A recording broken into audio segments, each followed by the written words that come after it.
I think some Christians are kind of sidelined with that thought of waiting, that they think waiting is like we've been talking about, like it's just gonna be like a Uber Eats or something. Like I'll just wait for the knock on the door.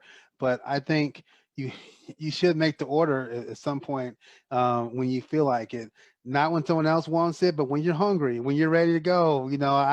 I advise that. I don't advise being in love with the wedding per se, because I saw something this week where someone, they divorced on in and no one I knew, but they divorced and they were famous. And someone responded to the news article about the celebrity getting a divorce after 2 years. They said many people want the weddings, not the marriage. And I have to say, in church culture, you grow up idolizing the wedding and not really hearing too much about the work that goes into the actual marriage. Not only just the wedding. I think it's the perks that you guys mentioned earlier that come with having a wedding, where sometimes people get sidetracked and think like, oh, that's what marriage is all about. And I just wanted to bring up, we were talking about timing and stuff, and so there is a verse that talks about, it's better to marry than to burn in passion and lust, and so I feel like um part of the reason that there's a lot of pressure on young people to get married quickly is because there also hasn't been a big push or movement in like educating people and training people on how to manage those desires. And there's this like assumption that if you're this age, you need to get married right away because you don't know what to do with all of that, or you must be messing up somehow, and or they just like failing to comprehend, like, okay, you're 30, you're 35, you're 40, like, how are you doing it, so I don't know. I was actually hoping that the hackers would give us a little insight into like how you guys were able to maintain healthy boundaries throughout your like dating experience, and just giving some advice to those that feel like, okay, I'm not ready. So okay, one person commented on a post that brought up that verse, and they're like, yeah, get married if you don't want to burn, but who do you marry? It's not like you can just be like, okay, I'm done burning. I just need to marry somebody and pick a like a man or a woman off the aisle, the frozen food aisle, the frozen man aisle. There's still like some time that needs to pass between you actually meeting someone that is like, you know, a good fit for you to make that commitment. So how do you manage that waiting time, or how did you guys manage that waiting time, if you feel, comfortable enough to share? Absolutely. So real quick, I just want to touch on that verse. Burning with passion. I will just to get people to get a little bit of context. Like marriage, biblically at that time, was different than what it is today. People got married multiple wives. It wasn't just like, it wasn't always just one. Like, it biblically, things are a little bit different. And so when you hear that verse, literally it's almost quite literal too, and this is more of a challenge. This isn't a teaching moment. This is more of a challenging you to go to the word and learn for yourself and see if God is speaking to you the same way. But at that time, to marry someone, literally to help yourself from not burning in passion, is almost quite literal, because you might do that. It's not about fully just, I'm in love and I'm gonna be with this person for the rest of my life. It was about having a wife and then maybe having another one. And then, it was different. Anyway, that's a side note. Y'all take that to God and do it what you want. To address your other question, how do we deal with that? Well, again, one thing that really helped us is kind of going back to what we talked about before, was the majority of the beginning of our relationship was long distance. So all we had was the opportunity to really to communicate and to be able to learn how to have a relationship without any physical intimacy or anything like that, because we were distant. But the biggest piece, I think, for myself, for us going into the relationship, was we already had a pretty solid foundation with God that helped us in that area. You know, I think that if you're going in, both people are going into that with a stronger, established stronger relationship with God, it makes it easier because you think different. You know, you may still have temptations and lusting and everything else, but there's still a difference about you. And we were blessed enough to have both of us kind of in that same wavelength. So I also wanted to add and say that it's a matter of going in the same direction. So I know that Ant was talking about, like, we were long distance and stuff, but we had already purposed in ourselves, like before we even got married. Like I was like, look, I'm not having, sex before marriage. He's like, he's not having sex before marriage. And so when you already hold these truths for yourself, or these standards for yourself, I think it's a little bit easier, even though you may be in the moment, to kind of fall back and be like, you know what? No, like I'm not putting myself there. Like this is what I decided that I am going to do for myself and for God, or whatever your reasoning is. And you're able to kind of fall back on that foundation. And that understanding, that mutual understanding, will aid in that whole burning aspect of things, and not pulling somebody off the frozen aisle section. The frozen man section. So last question from me is, and it's just it's a funny question that I've run into from hearing different couples talk and singles talk. What did you guys do about having friends before you're married who are the opposite sex? Do you guys like cut them off? Like how did that translate when you got married? Oh, my best friend, because my best friend is a girl, and I'm, we got, oh, that's my friend over there, and we're going to, it's the rules to abide by. So how did you guys deal with that with your friends before you're married, and then you're married? How did those friends carry on with you or not? That's an easy one, man. It wasn't. First of all, I mean, did you say you want me to get this? Yeah, I didn't want to get it. I mean, no one had to give up friendships at all. Yeah, it was just a matter of we only had one simple rule, and the one simple rule worked perfectly, and that's you can't go and be alone with someone of the opposite sex unless you communicate that with me first. If you talk with me and there's a reason for you, or whatever the case is, like, oh, we're going to go meet up and do this or that. Well, I mean, if I know about it and I know what's going on, okay, cool. Maybe. Depends on who he is and what he look like. It might, I mean, we had several. I don't know. We had several like stepping stones to this. Like before we even got married, there was like boundaries that we set in place for interactions with the opposite sex and friends of the opposite sex. It wasn't just that. I mean, we weren't like, you can't be taught. One was like, you can't talk. There's no conversations like on the phone after like 9 o'clock or after the sunset.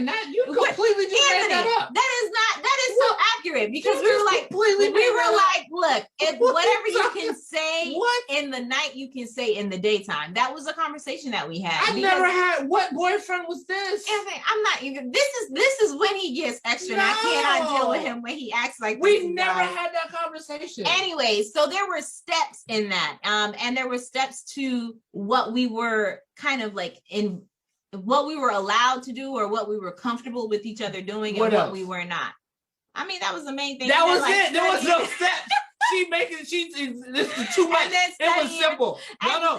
The only thing. No. Am I wrong by saying the only thing it was we can't be alone with someone of the opposite sex. That was the only thing That we was ever not said. the only thing. It was a conversation thing because I had friends that were guys and you had friends that were females that you would talk to and that you were snapping spaghetti straps on. What are you talking about? What are you talking about? Don't give me that look. What are you? I'm about to put this camera. Look at his face. Amber, what is she talking about? Look at his face. Tell her right to now. stop. I don't even know what she's talking I about. can't with you. There was no. We had our separate lives, obviously, before we got married and before we started dating. And so there were boundaries that had to be put in place.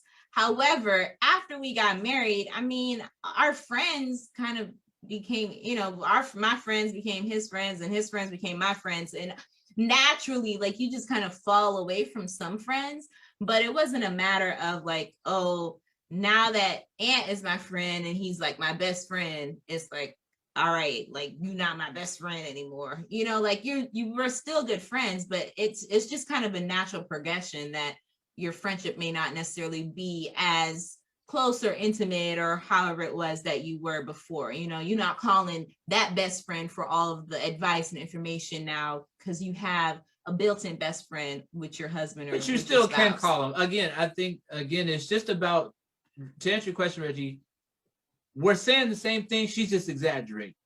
It's just about boundaries. That's it. I roll. It's just about boundaries. As long as you have the boundaries, you're fine. No one has to give up friendships. No one has to give.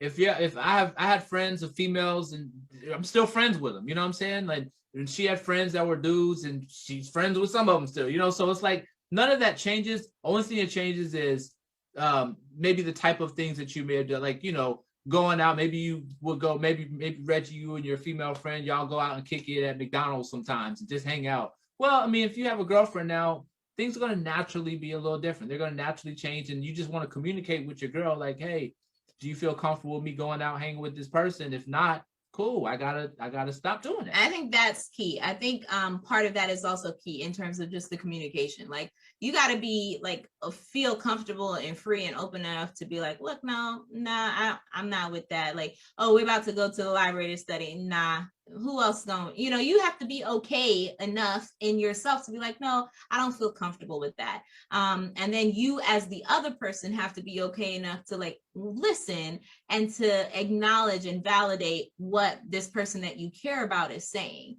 Because sometimes I think in the moments we can try to make somebody feel stupid or diminish their feelings on something just because you don't like what they're saying. You're just like, oh, what?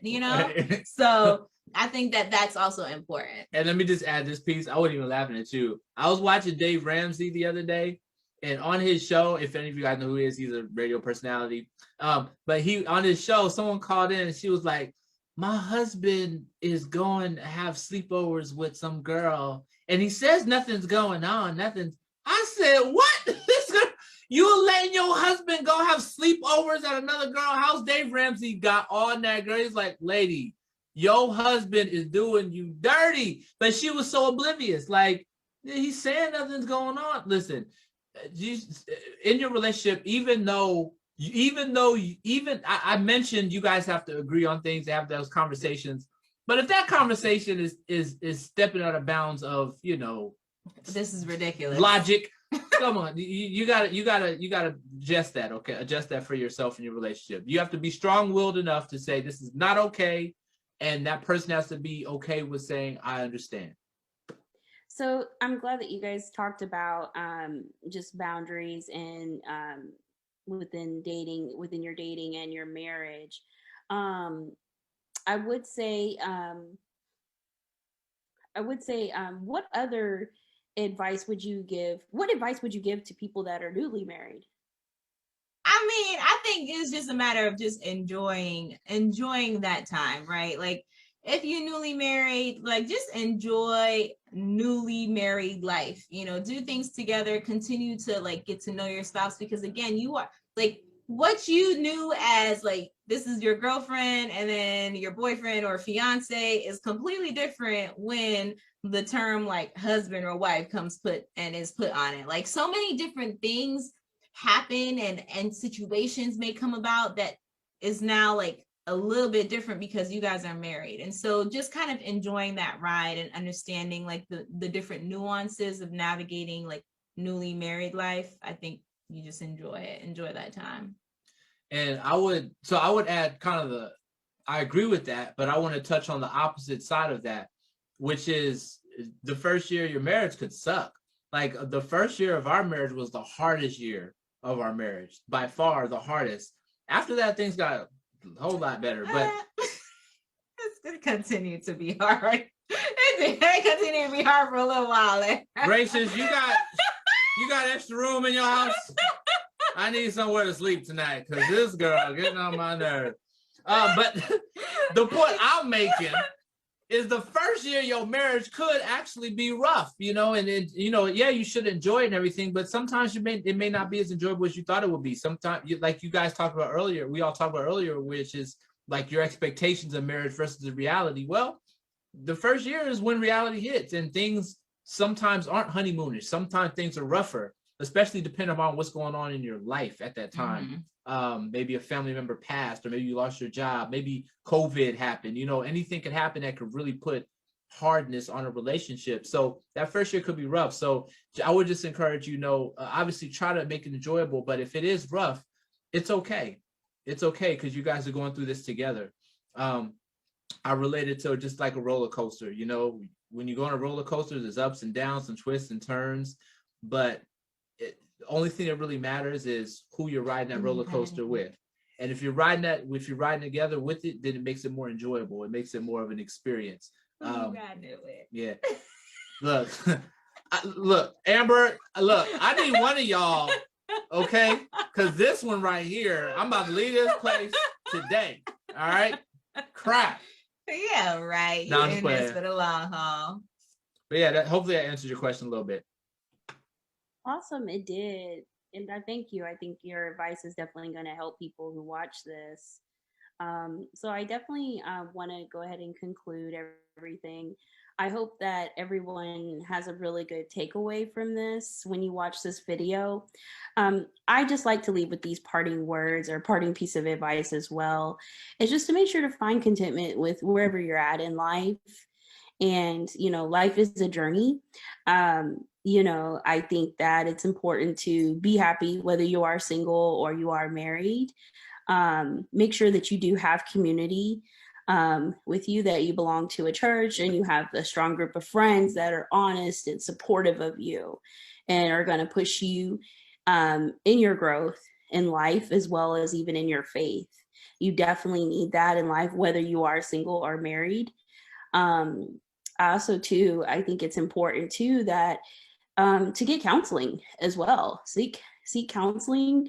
Nothing's wrong with you for doing that. I think it's good to just learn more about yourself, and this will also help you, too, should you desire to have a relationship. This will definitely help you because it makes you more self-aware. If you are more self-aware, you are able to communicate with your partner as to what you may need. And if they are more self-aware, they're also working on themselves, that's even better as well and can really help the relationship. So that's just my piece of advice for everyone. And I thank y'all for watching us. And I like what Amber said there about, community is definitely important. And what I've kind of gathered from all this, and something that I just thinking of, and this is my motto, I would rather not be married than be married to the wrong person. And I think that is a big thing, and that's scriptural, because in Proverbs 21:9 it says, better to live on a corner of the roof than share a house with a quarrelsome wife, and or husband. Because if you have the wrong spouse, it really is hard to recover from that. And so it's best to let God order your steps, but you need to be ready to take the step, because God, he provides the step, but we're the one that takes it. So we need to be able and willing and open. We've talked about being open. You don't want to be, the best thing to be is, you don't want to be, like we say, thirsty. Don't be thirsty. Don't be looking for it, but be open for it. And what I'm seeing is a lot of people, they're one or the other. Either they're the eager beaver and they're really, really thirsty, or they're so closed that they'll never meet anybody, and so you want to be open. Want to be open to what God, path he leads you down, but you need to be willing to take the step. God's not going to do your job for you. So when it comes to relationships, that could be, group dating. It could be going to church functions. It could be, just, starting to date. Who knows what it looks like for you, but you need to take a step and let God, because when you let God lead your steps, you'll have the discernment and the wisdom that you'll need to have which way to go. And like we've been saying here, if you find attraction to somebody, to use a modern term, shoot your shot. It's not going to hurt you, and let it happen naturally. Don't force it, and don't wait for the magic to happen, because a lot of times God's like, I'm waiting for you to take a step. It's not all on God, folks. So that's my closing thought. Man, Reggie, before I say that, I just want to acknowledge you guys. I did want to say thank you guys for allowing us to be on here.